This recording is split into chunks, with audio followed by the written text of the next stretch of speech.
우리 예수님께서는 제자들과 함께 예루살렘으로 향해 오시면서 종교 대표자들에게 고난을 받을 것과 십자가에서 죽는 것과 부활에 대해서 3번이나 가르쳐 주셨습니다.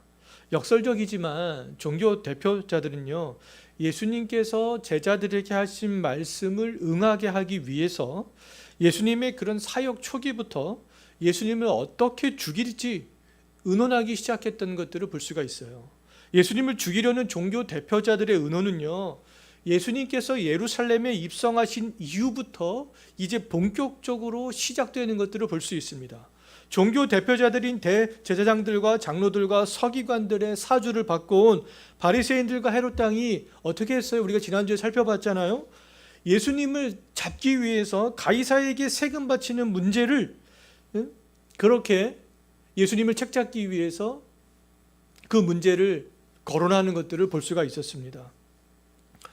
지난주 살펴본 것처럼 이 바리새인과 헤롯 당은 근데 성공하지 못했어요. 또 오늘 본문을 보게 되면 이 바리새인들이 예수님을 책잡기 위해서 이제 2번째로 나서는 것들을 볼 수 있습니다. 사두개인들은요, 대제사장들과 장로들과 서기관들과 바리새인들과 헤롯 당처럼 예수님을 역시나 적대시했던 그런 분파였습니다. 사두개인들은 예수님을 책잡기 위해서 부활의 문제를 가지고 이제 질문하기 시작하는데요. 예수님께서 그 부활에 대해 질문하는 사두개인들의 문제는 뭐였냐 하면 바른 성경관을 갖지 못한 상태에서 또 성경을 균형감 있게 보지 못한 상태에서 또 하나님의 능력을 믿지 못한 상태에서 예수님을 책잡기 위해서 부활에 대한 문제를 질문하고 있었다는 것입니다. 오늘 우리들은요, 이 본문 말씀을 보면서 이 사두개인들의 문제가 우리들의 문제는 아닌지 좀 점검해 볼 수 있는 그런 계기가 되었으면 좋겠습니다. 오늘 본문을 시작하고 있는 이 18절 말씀을 보게 되면요, 사두개인들의 특징을 아주 잘 나타내는 그런 단어가 있는데, 그런 말로 시작하고 있는데요. 18절 한번 보십시오. 사두개인들은 어떤 사람이었습니까? 부활을 믿지 않는 사람들이었습니다. 사두개인들은요, 이 부활을 믿지 않을 뿐만 아니라 사도행전 23장 8절 말씀을 보게 되면 영의 존재도 믿지 않고요, 천사의 존재도 믿지 않습니다. 그들은 부활도, 영이 있다는 것도, 천사가 존재한다는 것도 다 믿지 않았던 그런 사람들이었어요. 사두개인들이 부활도, 영도, 천사도 믿지 않았던 그 이유가 무엇이겠습니까? 그들이 그것을 믿지 않았던 것들은 그들이 믿고 바라보고 의지했던 그런 성경관 때문에 그들은 이 모든 것들을 믿지 않았던 거죠. 그렇다면 그들의 성경관은 잘못되어 있었다라고 말할 수 있습니다. 바리새인들은 구약 성경 그래도 전체를 믿었던 사람들이에요. 구약 성경 창세기부터 말라기서까지 바리새인들은 그 전체를 다 믿었던 사람들이었지만 사두개인들은 구약 성경 중에 부분만 믿었던 사람들이었습니다. 그 부분이 어디냐면 모세가 기록한 모세오경만, 창세기부터 신명기까지 그 모세오경만 믿었던 사람들이 이 사두개인들이 되겠습니다. 바리새인들은 구약 성경 전체를 그래도 봤기 때문에 구약 성경 전체를 보면서 부활과 영과 천사의 근거들을 구약 성경 곳곳에서 찾을 수 있었어요. 그래서 바리새인들은 부활도 믿었고 천사의 존재도 믿었고 영의 존재도 믿을 수 있었던 것이죠. 근데 사두개인들은 그들이 믿었던 모세오경에서 부활과 영과 천사의 근거를 찾을 수 없는 것으로 생각했기 때문에 그 모든 그런 진리의 사실들을 믿지 않았던 것입니다. 바리새인들과 이 사두개인들이 서로 다른 성경관을 가지고 있었기 때문에 바리새인들이 믿었던 믿음의 대상과 이 사두개인들이 믿었던 믿음의 대상이 그렇게 달라질 수가 있었던 것이죠. 영과 천사와 부활. 바리새인들은 믿었지만 사두개인들은 믿지 않았어요. 성경관이 달랐습니다. 자, 이런 것들을 볼 때 성경관은 굉장히 중요한 문제다라고 말할 수 있죠. 우리들은 신구약 성경을 하나님의 말씀으로 믿습니다. 하나님이 행하신 이적을 믿어요. 예수님이 우리와 같은 인간인 동시에 우리와는 다른 하나님이라는 그런 사실을 여전히 믿습니다. 하지만 어떤 사람들은 그런 예수 그리스도가 하나님이라는 그런 하나님 되심의 신성을 부정하고요. 또 성령의 역사하심과 하나님이 행하시는 그런 이적을 부인하는 사람들이 있습니다. 이 성경관이 달라지면요, 믿음의 대상이 달라질 수밖에 없고요, 믿음의 주제들이 달라질 수밖에 없고요, 또 우리가 신앙생활하는 신앙의 방향성도 달라지게 되고요, 신앙생활하는 목적 역시 달라지게 되고요, 옳고 그름을 판단하는 기준도 달라지게 되고요, 성경을 해석하는 그런 방법도 역시 달라지게 됩니다. 그럼 가장 중요한 것은 성경관이 되는 것이죠. 교회 건물에 같은 십자가를 달고 있지만 어떤 사람들은 동성애와 낙태를 반대하고요, 어떤 사람들은 또 찬성합니다. 어떤 사람들은 코로나 시대의 세상을 향해서 교회가 잘못했다라고 대자보도 붙이고 현수막도 붙이고 그렇게 하지만, 또 어떤 사람들은 하나님 앞에서 정말 과거를 우리가 돌아보며 또 우리가 회개하지만 정부를 향해서는 이 대면 예배 금지는 신앙과 양심의 자유를 침해하는 것이요, 교회만 차별하는 것이라 그렇게 말하는 사람들도 있습니다. 어떤 사람들은 이 개인적인 구원과 이 거룩의 관점으로 성경을 보지만, 또 어떤 사람들은 사회적인 구원과 사회적인 정의를 실현하는 관점으로 성경을 보기도 합니다. 근데 바른 신앙은 바른 성경관에서부터 출발한다. 성경관이 바르게 돼야 제가 지금까지 말씀드렸던 어떤 동성애와 낙태의 문제, 이 코로나 시대에 이 교회가 어떻게 대처해야 될까, 정말 성경이 구원에 관련된 책인가, 아니면 우리가 사회적 정의에 더욱더 초점을 맞춰야 되는 책인가, 달라질 수밖에 없어요. 그 모든 것들은 성경관에서부터 출발한다라고 말할 수 있습니다. 이 바른 성경관은 신구약 성경을 하나님의 말씀으로 우선적으로 믿는 것이죠. 창세기부터 요한계시록까지 다 하나님의 말씀으로 믿는 겁니다. 구약은 장차 오실 구원자에 대한 기대감으로, 신약은 이미 오신 구원자 예수 그리스도의 관점으로 우리가 보는 것이죠. 그리고 신구약 성경의 우선성은 제가 지난번에도 말씀을 드렸었지만 어디에 있습니까? 신약에 있습니다. 신약에 있어요. 신약의 관점으로 우리는 구약을 봐야 되는 것이죠. 그래야 바른 성경관을 가질 수 있다는 겁니다. 왜요? 구약의 모든 예식과 제도와 법들은 장차 오실 예수 그리스도를 예표하는 것이기 때문에 그렇습니다. 그 구약은 그림자요, 신약은 실체이기 때문에 그런 것이죠. 우리는 신구약 성경을 다 가지고 있기 때문에 우리는 신약의 관점으로 구약을 봐야 되는 거예요. 실체의 관점으로 우리는 모형을 봐야 되는 것이죠. 종교 대표자들을 비롯해서 바리새인들과 헤롯 왕과 사두개인들이 예수님을 적대시한 이유는, 예수님을 책잡으려고 하고 예수님을 죽이려고 했던 이유는 그들은 성경을 봤지만 바른 성경관을 갖지 못했기 때문이라고 말할 수 있습니다. 지금 우리에게 필요한 것은 무엇이냐 하면 바른 성경관을 갖는 거예요. 이 시대에도 특히 필요합니다. 바른 성경관을 갖는 것은 굉장히 중요합니다. 그럼 우리가 바른 성경관을 갖기 위해서 성경에 있는 그런 말씀과 주제들을 하나씩 하나씩 알아가는 것은 굉장히 중요한 문제라고 말할 수 있어요. 정말 구원이 뭐냐, 하나님이 누구냐, 종말이 뭐냐, 부활이 뭐냐, 영이 뭐냐, 사람은 누구냐, 교회는 무엇이냐, 예배는 무엇이냐, 그런 것들이 성경에서 말하고 있기 때문에 우리가 그러한 주제들을 하나씩 하나씩 알아가고 일목요연하게 정리해가는 굉장히 중요합니다. 왜요? 그런 것들을 통하여서 우리가 바른 성경관들이 형성될 수 있기 때문에 그렇습니다. 그러면 성경에 있는 주제들을 하나씩 알아가기 가장 좋은 방법은 뭐냐 하면 교리를 공부하는 거예요. 교리를 공부하면 그런 주제들이 일목요연하게 교리 가운데는 다 하나씩 하나씩 나열이 되어져 있기 때문에 그렇습니다. 현재 우리 모든 성도들이 함께 읽고 있는 존 맥아더 목사가 쓴 예배에 대한 책도요, 신구약 성경을 바탕으로 교리적으로 예배가 무엇인지에 대해서 진술해 놓은 책이 되겠습니다. 어떠한 우리가 실용적으로 이 시대의 필요에 의해서 아니면 뭐 서비스적인 접근으로 인본주의적인 접근으로 그렇게 접근한 책이 아니라 성경에서 말하고 있는 그런 예배가 무엇인지를 교리적으로 일목요연하게 정리해 놓은 그런 책이라고 말할 수 있습니다. 이 예배에 대한 책은요, 이 구원받은 사람에게 하나님이 원하시는 것이 무엇인가? 예?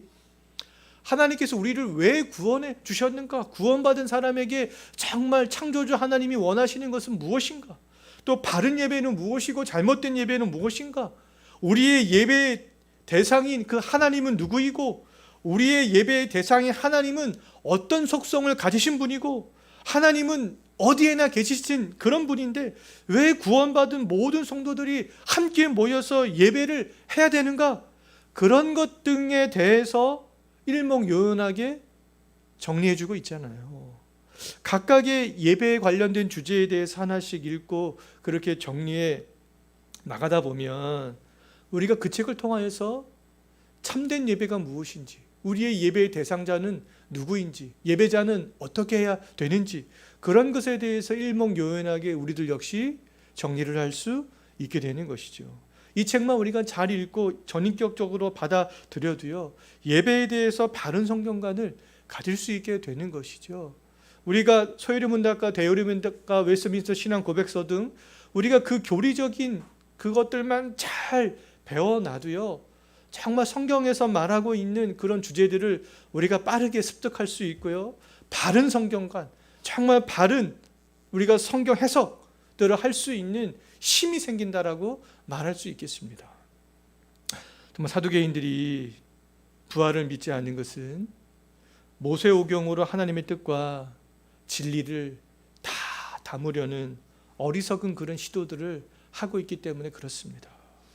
모세오경만을 가지고 하나님의 놀라우신 그런 뜻과 하나님의 섭리와 하나님의 광대하심들을 그 5권으로 그들은 다 담으려고 했던 것이죠. 모세오경도 아주 중요한 성경이잖아요. 성경에서 반드시 있어야 될 책이고 우리 신앙인들이 반드시 믿어야 할 그런 책입니다. 그런데 이 사두개인들은 모든 성경들을 다 인정하지 않고 모세오경만을 인정했던 것이죠. 성경의 일부만을 이렇게 취해서 보는 것들은 잘못된 것이라고 말할 수 있어요. 내 생각에 맞는 것은 취하고 맞지 않는 것은 버려서는 안 되는 거잖아요. 사두개인들은 이 성경 중에서 자기들의 생각에 맞는 것만 취했습니다. 자기들의 생각에 맞는 게 뭐였는데요? 모세오경. 그것만 취했어요. 자기들의 생각에 맞지 않는 것은 성경으로 인정하지 않았습니다. 나머지 모든 구약 성경들을요. 이 당시에는 구약 성경밖에 없었잖아요. 사두개인들은 모세오경을 보면서 수원법이라는 것들을 받아들인 것들을 볼 수 있는데요. 다른 성경은 근데 거부했기 때문에 부활에 대한 진리는 그들이 믿지 않았던 것이죠. 모세오경을 보다 보니까 이게 수원법이라는 것들이 여기에 나오는구나. 그래서 그거는 믿었어요. 근데 그들이 모세오경을 보다가 이렇게 아무리 봐도 여기에는 부활에 대한 진리가 없는 것 같은데 우리는 부활을 믿을 수가 없어. 영이라는 존재, 천사의 존재 믿을 수 없어. 그들은 그렇게 되었던 것이죠. 수원법에 대해서 오늘 본문 19절에서 이제 22절을 보면 알 수 있는데요. 수원법은 사두개인들이 믿었던 모세오경 중에 신명기 25장에 나오는 그런 말씀이 되겠습니다. 이 수원법이라는 것은 뭐냐 하면 결혼한 형이 자식을 낳지 못하고 죽었을 때 그의 동생이 형수와 결혼하여서 집안의 대를 잇는 것들을 말합니다. 하나님께서 근데 그 당시에 이 수원법을 허락하신 것은요, 한 집안의 대를 잇기 위함이었을 뿐만 아니라 남편의 사망으로 이제 경제적인 약자가 된 과부를 보호하기 위한 그러한 제도였다라고 말할 수 있겠습니다. 수원법은요, 그러면 사두개인들 뿐만 아니라 바리새인들을 비롯해서 모든 유대인들이 다 당연하게 받아들였던 그러한 법이 되는 것이죠.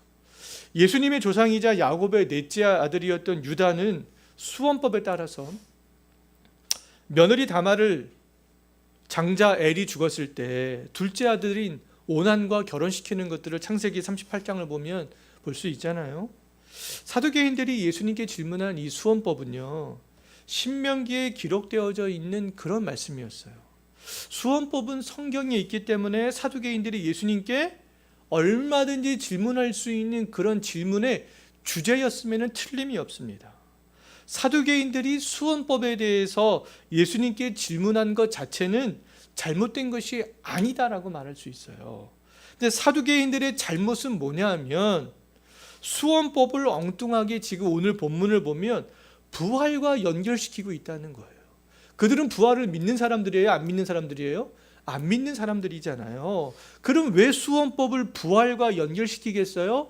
예수님을 책잡기 위해서. 예? 지금 그런 시도를 하고 있는 것이죠.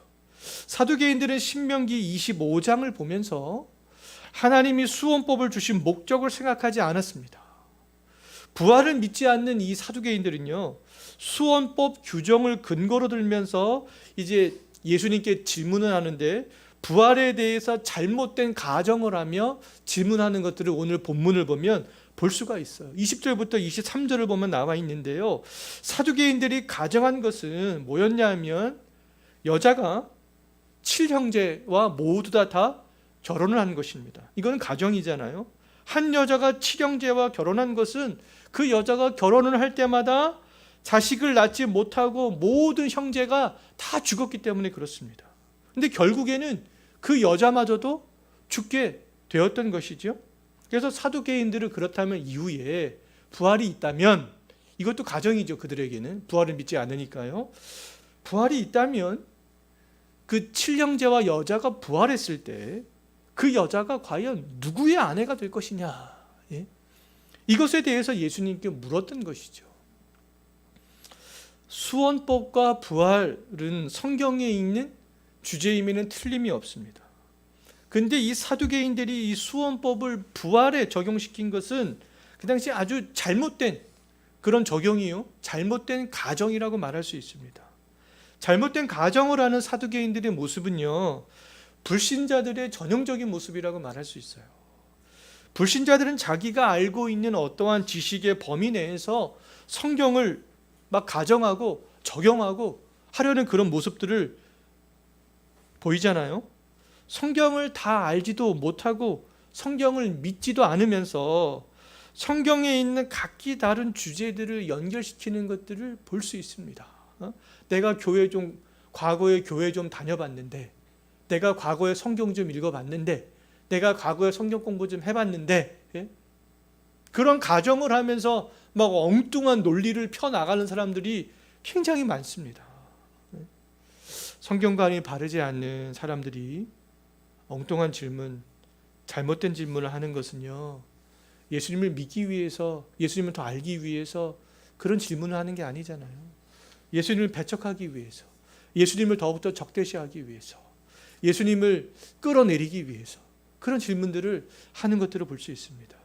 우리들도 얼마든지 사두개인들처럼 내가 알고 있는 그런 부분적인 지식으로 성경 전체를 담으려고 하는 오류를 범할 수 있다는 거예요.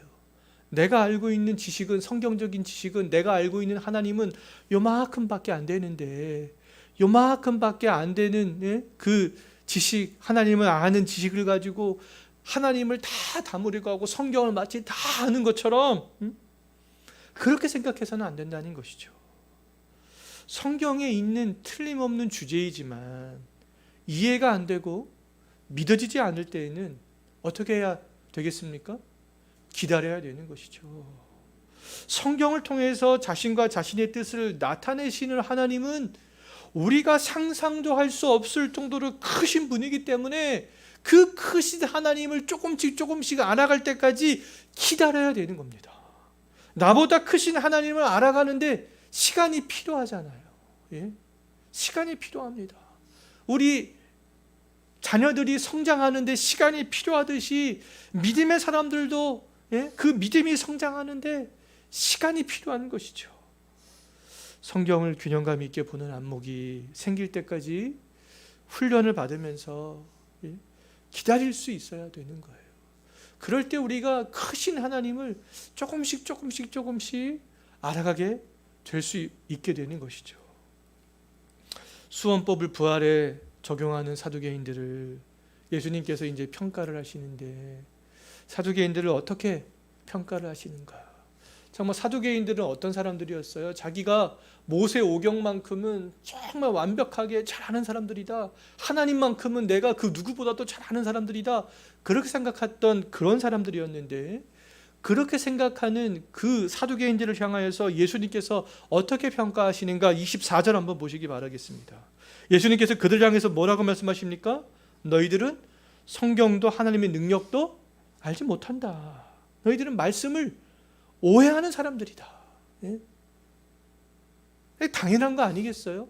자기들의 정말 종재기만한 그런 그릇을 가지고 그 크신 무한대이신 하나님을 다 거기 종재기에 담으려고 하니 성경을 오해할 수밖에 없고 하나님의 능력을 제한할 수밖에 없는 것이죠.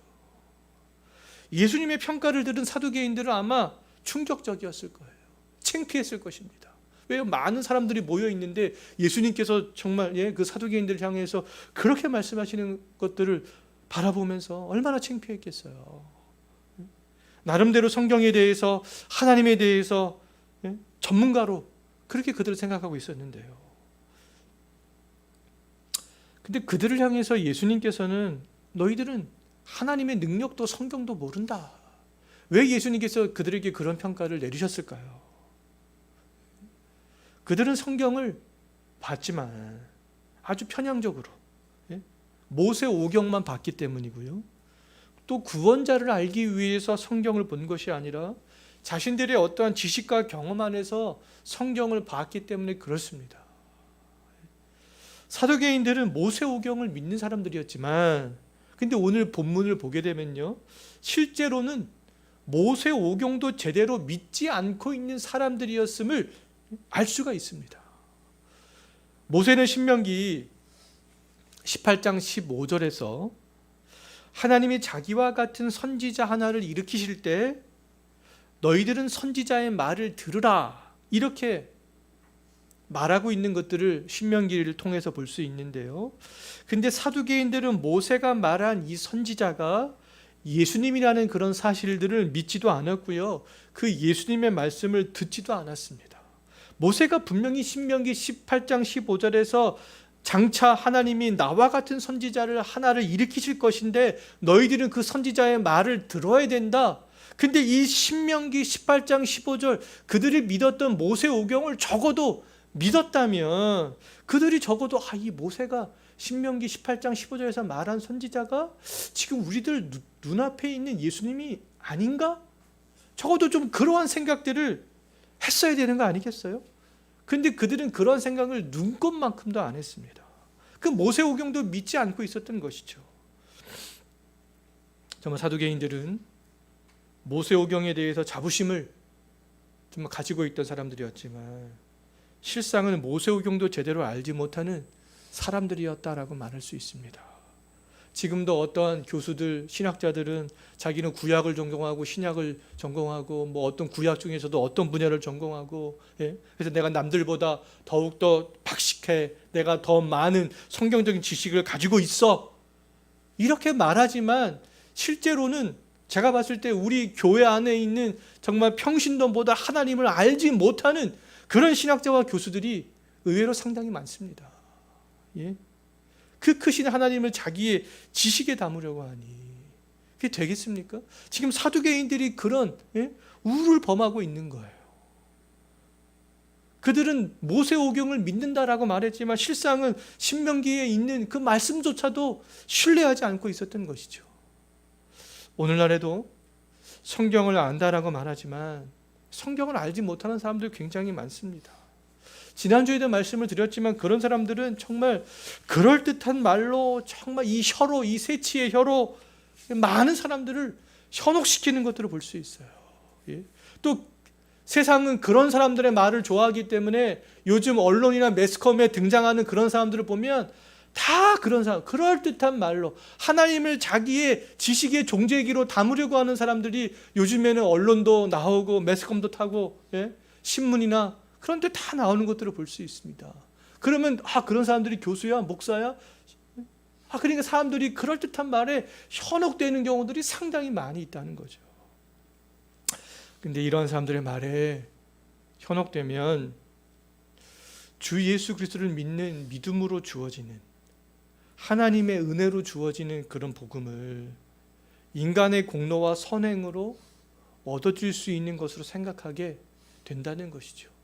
오늘날 이렇게 주장하는 사람들이 굉장히 많이, 이런 생각을 갖고 있는 그런 사람들의 어떠한 성경관인들이 많이 이 언론에 노출되어지고 있는 것들을 볼 수 있어요. 그러면 어떻게 되냐면, 문제는 뭐냐면 신앙의 방향성이 달라지게 된다는 겁니다. 우리의 신앙의 방향성이 믿음이 아니라 선행에 초점이 맞춰지게 돼요. 또 성경에서는 분명히 동성애는 죄라고 그렇게 말하고 있잖아요. 그런데 사두개인들이 수원법을 부활에 잘못 적용했듯이 기독교 내에서 동성애를 지지하는 사람들은 죄악된 동성애의 문제를 사회적 약자인 동성애를 돌보지 않는, 즉 사회적 정의를 실현하지 않는 문제로 접근하는 것들을 볼 수가 있습니다. 이런 사람들이, 어떠한 국회의원들이 동성애에 대해서 법안을 입법을 하려고 할 때 이런 것들을 지지하는 언론들은 꼭 그런 사람들을 인터뷰하는 것들을 볼 수 있어요. 그런 사람들이 마치 기독교를 대변하는 것처럼. 근데 동성애를 지지하고 찬성하는 것이 하나님의 공의를 실현하는 것이 아니라는 겁니다. 동성애를 근데 죄라고 말하면서 그들이 회개하고 죄에서 돌아서서 정말 치료받을 수 있도록 도와주는 것이 하나님의 공의를 실현하는 것이요, 사회적인 정의를 실현하는 것이라고 말할 수 있는 것이죠. 동성애의 문제를, 사회적 약자를 돕는 사회적 정의를 실현하는 것과 결부시키는 것은요, 성경을 제대로 알지 못하기 때문에 그렇습니다. 제가 예전에도 몇 차례 강조했지만 바른 성경 해석은 교회사 2000년의 흐름을 따라가는 거예요. 바른 성경은요, 바른 성경 해석은 예수님께서 가르침을 받고 부활을 직접 목격한 사도들과 사도들에게서 가르침을 받은 속사도들과 속사들을 계승한 그런 교부들과 종교개혁자들의 말씀의 터 위에 있는 것입니다. 그렇지 않으면 사두개인들처럼 성경을 오해하게 되고요, 왜곡하게 되고요, 잘못 해석하게 되어서 바른 구원과는 멀어질 수밖에 없게 됩니다. 교회는 지난주에도 말씀드렸지만 이 시민단체로 전락할 수밖에 없어요. 그렇기 때문에 성경을 바르게 하는 것은 굉장히 중요해요. 사두개인들처럼 부활을 부정하기 위해서 수원법을 부활에 적용하는 것은 성경을 알지 못하기 때문에 그렇습니다. 동성애를 가지고 사회적 정의를 실현하는 것으로 그렇게 적용하는 것은 성경을 바르게 알지 못하는 것이죠. 하나님의 공의를 바르게 알지 못하고 하나님의 창조 질서를 바르게 알지 못하기 때문에 그런 것입니다. 죄로 인해서 부패하고 타락한 인간이 스스로 하나님 앞에서 의롭게 될 수 있다라는 그런 생각은요, 하나님의 공의와 거룩하심, 예수 그리스도의 대속의 은혜와 성령의 역사하심 등을 알지 못하기 때문에 그런 것이죠. 그 대속의 은혜와 성령의 역사하심들을 안다면 잘못된 그런 이론들을 펼치며 주장들을 할 수 없게 되는 것이 아니겠어요? 성경을 바르게 알지 못하는 것은 믿음이 부족하기 때문에 그렇습니다. 완전한 성경 앞에서 겸손하지 않고 불완전한 자기 지식과 경험을 앞세우기 때문에 그런 것이죠. 자기의 지식을 신뢰하기 때문에 그렇습니다. 근데 모든 성경은 다 하나님의 감동으로 된 것이잖아요. 디모데후서 3장 16절 17절 말씀을 우리는 믿습니다. 하나님의 감동으로 된 모든 성경은 우리를 교훈하고 책망하고 바르게 하고 의로 교육하기에 유익한 것이죠. 우리는 이 성경의 가르침에 따라서 교훈과 책망과 바르게 함과 의로 교육을 받을 때만이 하나님의 사람으로 온전케 될 수 있다는 거예요. 모든 선한 일을 행할 수 있는 능력을 갖출 수 있게 된다는 것이죠. 자, 성경을 알지 못한 사두개인들은 당연히 하나님의 능력을 과소평가할 수밖에 없었습니다. 하나님의 능력을 제한적으로 믿을 수밖에 없었던 것이죠. 그래서 예수님께서 그들을 향해서 너희는 하나님의 능력도 알지 못한다. 말씀도 알지 못할 뿐만 아니라 하나님의 능력도 알지 못한다. 지금 이렇게 예수님께서 그들을 향해서 말씀하신 거잖아요. 사두개인들은 무에서 유를 창조하시는 창조주 하나님은 믿었지만 죽은 자를 살릴 수 있는 하나님의 능력은 믿지 않았습니다. 하나님께서 인간을 만들 때 영과 육을 가진 존재로 만드셨다라는 것들은 믿지 않았던 것이죠. 창조도 부분적으로만 믿었습니다. 인간의 존재도 그들은 부분적으로만 믿었던 거예요. 부활은 아예 믿지 않았던 것이죠. 하나님의 능력을 그렇다면 그들은 제한적으로 그렇게 믿을 수밖에 없었어요. 오늘날 불신자들이 하나님의 창조와 인간의 구원과 심판과 부활을 생각할 수 없듯이 사두개인들은 부활을 믿지 않았기 때문에 부활의 개념들을 생각할 수가 없었습니다. 불신자들이 하나님의 창조와 어떤 인간의 어떤 타락한 본성과 주 예수 그리스도의 대속의 은혜와 부활과 종말과 그런 것들을 믿을 수가 없잖아요. 사두개인들도 이 부활, 영, 천사라는 그런 개념들을 믿지 않았기 때문에 그런 개념들이 그들의 마음 속에서는 그릴 수가 없었던 것이죠. 때문에 사두개인들은 부활에 대해서 이제 가정을 하고 예수님께 질문을 할 때 이 세상에 있는 관점으로 그들은 접근할 수밖에 없었던 겁니다. 수원법으로 그들은 접근할 수밖에 없었던 것이죠. 사두개인들은 부활 이후에도 이 세상의 삶과 동일하게 장가가고 시집가고 아이를 낳는 것으로 그렇게 생각했어요. 부활이 뭔지 몰랐기 때문에, 믿지 않았기 때문에. 사두개인들은 자기의 지식 안에서 부활을 생각하고 상상해서 예수님께 질문했던 것이죠. 그들이 부활에 대해서 예수님을 책잡기 위해서 머리를 싸매고 고민하고 하면서 꺼내왔던 것들이 바로 이 수원법이었다는 것입니다.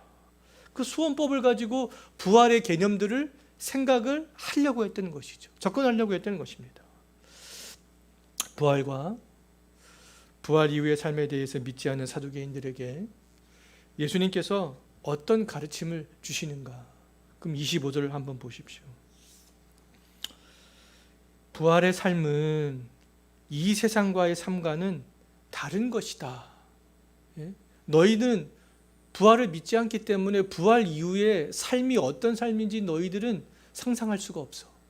근데 예수님께서 25절에서 말씀하시는 것은 너희가 상상하는 것은 잘못된 거야. 부활 이후의 삶은 너희가 이 세상에서 살아가는 일반적인 삶과는 다른 삶이야. 그것에 대해서 말씀해 주고 있잖아요.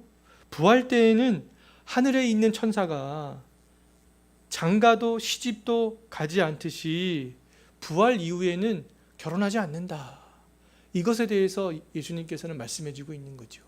이 세상에서 살아가는 결혼 제도는 부활 이후에는 없다라는 것입니다. 왜요? 죽은 자가 부활한 다음에는 영이 부활하기 때문에 그렇습니다. 천사는 영적인 존재잖아요. 그래서 천사와 같이 천사가 결혼을 안 하듯이 자식을 낳지 않듯이 죽은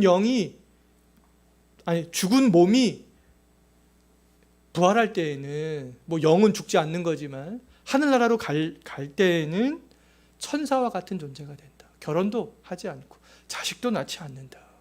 그것들이 부활에 대한 바른 개념이다라는 것에 대해서 예수님께서 가르쳐 주시고 있는 거죠. 부활 이후의 삶에 대해서 이해하기 위해서는 이 세상의 관점으로 생각해서는 그러면 안 된다는 겁니다. 부활 이후의 삶에 대해서 알기를 원한다면 우리는 성경에서 가르쳐 주고 있는 그런 말씀으로 그 관점으로 하늘의 관점으로 부활을 생각할 수 있어야 된다는 것이죠. 성경에서 부활체에 대해서 가장 세밀하게 자세하게 설명해 주고 있는 것은 고린도전서 15장이 되겠습니다. 고린도전서 15장에서 강조하는 이 부활체는 이 세상에서 몸을 가지고 살아가는 육체와는 다르다라는 것들을 강조하고 있어요. 육체는 썩지만 부활체는 썩지 않는다. 육체는 욕되고 약하지만 부활체는 영광스럽고 강한 존재가 된다. 부활체는 썩지 않고 영광스럽고 강한 존재이기 때문에 결혼제도와 같은 그런 제도가 필요가 없다는 거예요. 영원히 존재하는 존재이기 때문에 그렇습니다. 세상이 존재하기 위해서는 하나님이 창세기에서 명하신 대로 결혼제도라는 그런 제도를 통해서 생육하고 번성하여서 땅에 충만해야 됩니다. 그래야 이 세상은 돌아갈 수가 있어요. 움직여질 수 있어요. 결혼하지 않고 자녀를 낳지 않으면 세상은 돌아가지가 않습니다. 하지만 부활 이후의 삶은 그렇지 않다는 것이죠. 구원받은 모든 부활체는 더 이상 생육하고 번성할 필요가 없다는 거예요. 이 땅에서 수고한 하나님의 백성들이 영원히 안식하기 때문에 그렇습니다. 구원받은 모든 부활체는 영원히 하나님과 함께 거하게 되는 것이죠. 남편과 아내가 한 몸을 이루기 위해서 고군분투할 필요가 없다는 것이죠. 자녀를 양육하기 위해서 헌신하고 인내할 필요가 없다는 것입니다.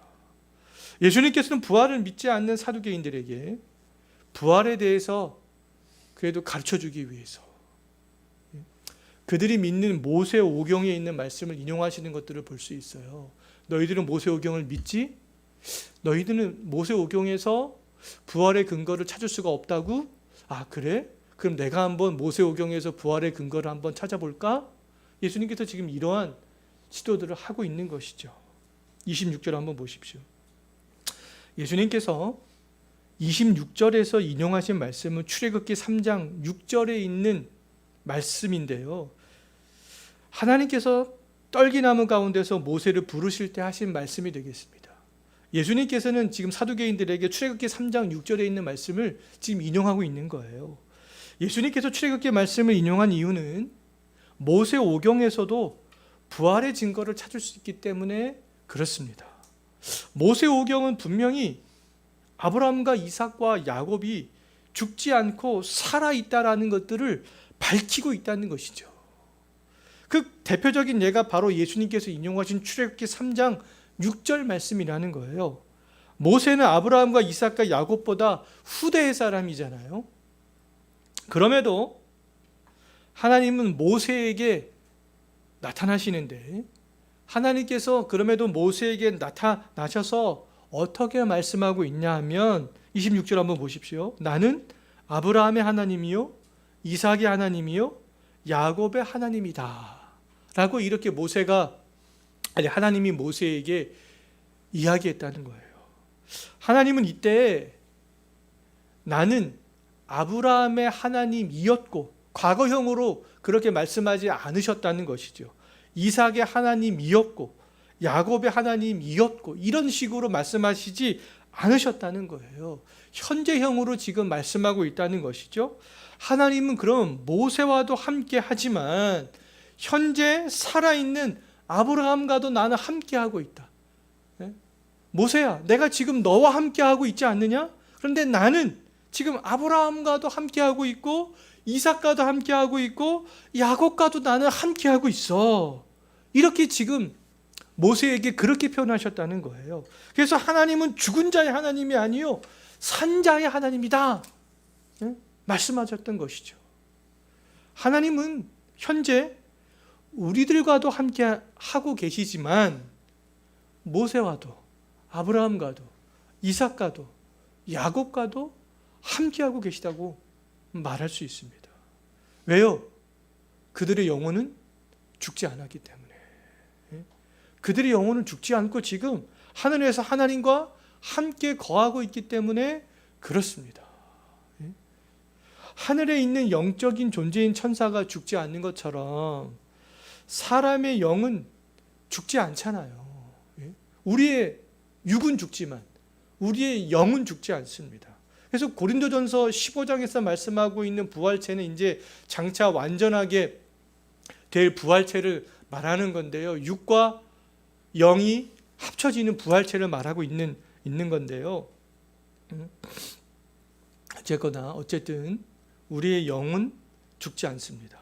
그럼 육과 영이 합쳐지는 완전한 부활체는 예수님의 재림 이후에 완성되는 거예요. 죽은 영혼은 지금 하나님과 함께 거하고 있습니다. 살아있는 하나님이 살아있는 모세와 함께하고 있었듯이 아브라함과 이삭과 야곱과도 함께하고 있는 것이죠. 왜요? 그들이 살아있기 때문에 그런 것입니다. 그렇다면 부활은 있다는 것이죠. 하나님이 인간을 처음 만들 때 천사와 동물의 특징을 모든 가지 존재로 그렇게 만드셨어요. 영적인 존재인 천사처럼 영적인 존재로 만드셨고요. 몸을 가진 동물처럼 몸을 가진 존재로 만드셨습니다. 이 세상에 있는 모든 피조물 중에서 오직 인간만이 영과 육을 가진 유일한 존재라고 말할 수 있어요. 하나님은 우리의 능력으로 우리들을 그렇게 만드셨던 것이죠. 영적인 존재인 천사는 구원이 없습니다. 육만 가진 동물들도 구원이 없어요. 오직 영과 육을 다 가진 인간만이 구원이 있는 것이죠. 하나님의 능력은 전능합니다. 하나님은 하나님이 마음먹은 모든 일들을 다 하실 수 있는 분이잖아요. 전능하신 하나님은 구원받은 우리들이 정말 부활과 내세에 대한 소망을 가질 수 있게 하셨던 것이죠. 신구약 성경이 완성된 시대를 살아가는 우리들은 그럼 복받은 사람이 아니겠어요? 예수님 당시에는 구약 성경만 있었잖아요. 구약 성경에는 부활과 내세에 대해서 근데 희미하게 나타나 있습니다. 근데 바리새인들은 그래도 구약 성경 전체를 봤기 때문에 부활에 대한 그 소망을 구약 성경 전체에서 발견했던 것이죠. 근데 모세오경에는요 더더욱 희미하게 나타나 있어요. 예수님께서 인용하신 출애굽기 3장 6절 말씀에서 부활에 대한 근거를 찾아낸다는 것은 결코 쉬운 일이 아니에요. 수백 년 동안 유대 사회를 지배했던 이 사두개인들조차도 발견하지 못했었습니다. 이거 동사가 과거형이 아니라 현재형이네. 나는 아브라함의 하나님이요 이삭의 하나님, 야곱의 하나님이네. 그럼 이 모세 시대에도 그 아브라함과 야곱과 하나님이 그 이삭이 살아 있다는 말인가? 그럼 그들이 부활했다는 말인가? 이러한 개념들을 그들은 이 출애굽기 3장 6절을 보면서 찾을 수가 없었던 것이죠. 왜요? 부활에 대한 그런 개념들이 거기에 좀 아주 희미하게 나타나 있었기 때문에 그렇습니다. 모세오경만을 인정했던 사두개인들이 부활과 영과 천사의 존재를 인정하지 않는 것은 어쩌면 당연한 것처럼 보여요. 너무나 희미하기 때문에. 모든 구약 성경을 인정했던 이 바리새인들이 부활과 영과 천사의 존재를 믿을 수 있었던 것은 모세오경보다 좀 더 뚜렷하게 그 증거들을 찾을 수 있었기 때문이었습니다. 신구약 성경을 모두 믿는 우리들은 모세오경만 인정했던 사두개인들보다 또 모든 구약 성경을 인정했던 바리새인들보다 더욱더 확실하게 부활과 내세에 대한 소망들을 가질 수 있잖아요. 신약 성경 왜요? 곳곳에서 부활과 내세에 대해서 아주 밝히 말씀하고 있기 때문에 그렇습니다. 복음서에서부터 이 요한계시록이 끝나기까지 이 부활과 내세에 대해서 어떤 부활을 할 것인지 우리가 장차 어떤 내세에서 살게 될 것인지 아주 자세하게 그렇게 말씀하고 있잖아요. 우리는 신구약 성경을 보면서 우리를 위해서 부활과 내세를 예비해 놓으신 하나님의 능력을 신뢰할 수 있어야 되는 것이죠. 부활과 내세를 소망할 때 이 땅에 미련을 두지 않고 살아갈 수 있습니다. 성경을 또 우리가 바르게 알아갈 수 있어요. 장차 하나님과 얼굴과 얼굴을 대면하여 보게 될 그날들을 기대할 수 있게 되는 것이죠. 사두개인들이 하나님을 믿는다고 말했지만 그들에게 무슨 소망이 있었겠습니까? 부활도 믿지 않는데 그들은 죽으면 그냥 영도 믿지 않기 때문에 그냥 끝나는 것으로 그렇게 생각했는데 그들이 무슨 소망이 있겠어요? 아무런 소망도 없었던 것이죠. 부활과 내세의 삶이 있기에 주 예수 그리스도를 믿는 성도로 살아가는 삶이 우리들은 복된 삶이라는 것들을 확신할 수 있습니다. 우리는 소망을 가지고 살아갈 수 있는 것이잖아요. 하나님은 이 땅에서 살아가는 우리들과 그리고 하늘에 있는 영혼들과 함께 하실 수 있는 분이라는 것이죠. 우리는 바른 성경관을 가지고 성경을 바르게 알고 하나님의 능력을 바르게 하는 것 굉장히 중요합니다. 그럴 때 사두개인들처럼 엉뚱하게 성경을 적용하고 해석하지 않고 바른 성경 적용과 해석을 할 수 있게 되는 것이죠. 사두개인들은 바른 성경관을 갖지 못했기 때문에 부활과 수원법을 연결시켜서 생각했던 것이고요. 부활에 대한 개념이 없었기 때문에 이 땅에 있는 개념으로 부활을 가정하고 접근할 수밖에 없었습니다. 그리고 또 부활을 부정할 수밖에 없었잖아요.